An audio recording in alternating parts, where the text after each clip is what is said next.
All right, I would really like to share this book with you. It's just kind of a fun and cute story. It's called The Big Bear Hug. And while I'm reading this book, I hope that you guys will practice your communication boosters by listening to the story. All right, here we go.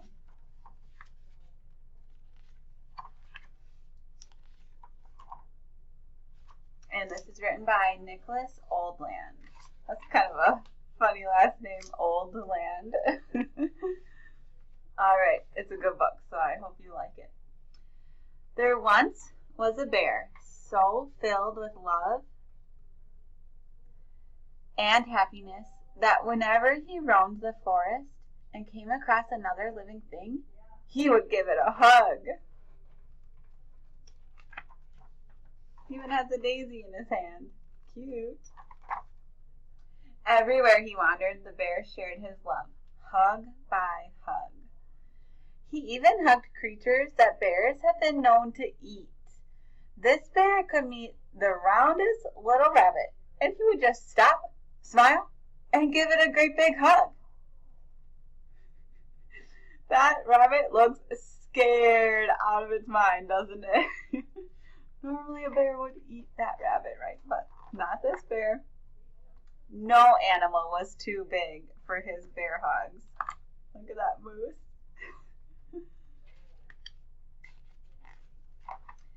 Or too small, too smelly, or too scary to hug. Would you guys ever hug a bird? Would you ever hug a skunk? Would you ever hug a snake? I don't know. But what this bear loved to hug the most were the trees. Aww, that would be kind of pokey with all those pine needles. The bear never met a tree that he did not like. He liked big trees.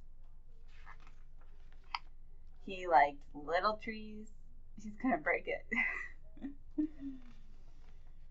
And apple trees and pear trees and peach trees. This bear hugged them all. One day, while the bear was trying to hug a beaver and a tree at the same time, he noticed a man with an axe walking into the forest. That's a logger. The bear followed the man until he stopped at one of the tallest, oldest, and most beautiful trees in the forest. The man spent so much time looking at this magnificent tree that the bear thought, oh, he must really love trees too. He didn't even notice the bear behind him. Was he being very mindful? What do you think? If he was being mindful and really paying attention to his surroundings, maybe he would notice the bear. Or maybe sometimes mindfulness is a little tricky because maybe he was just being really, really mindful about looking at the tree. Who knows? Only he knows, right? But to the bear's horror, the man started to chop the tree down. For the first time in his life, the bear didn't feel like hugging at all. He felt angry and mean. And he looks angry and mean too, doesn't he? Then, just as he was about to sink his teeth into the man, the bear stopped. He realized that no matter how angry he was, he simply could not eat the man. It just wasn't in his nature. The bear sighed, and then he decided to do what he did best. He gave the man a big hug.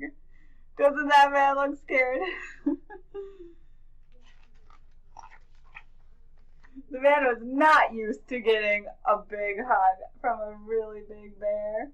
So once the bear let go, the man dropped his axe and he ran far, far, far, far, far away. And do you know what the bear did next? You can probably guess. What do you think? The bear smiled and gave the tree a great big hug. The tree felt much better. The bear was supporting the tree, right? And thank you for listening and supporting me by being good listeners to this book. And in this book, it also talked about being mindful, or we thought about being mindful with this book, but it also talked about anger, right? That bear had a choice, didn't he? He could decide to be super angry at that man for chopping down one of his favorite trees. Or he could decide to do something else about it, to make a different choice. And you guys also have that decision. You have the power to choose how to problem solve things. And you guys are really good problem solvers. So the next time you are feeling angry, you can decide your thoughts about it, right? If you're feeling angry, you can decide, I'm going to stay angry and just be yelling and angry and mean to everybody and do this mean, hurtful thing. Or you can decide to take a breath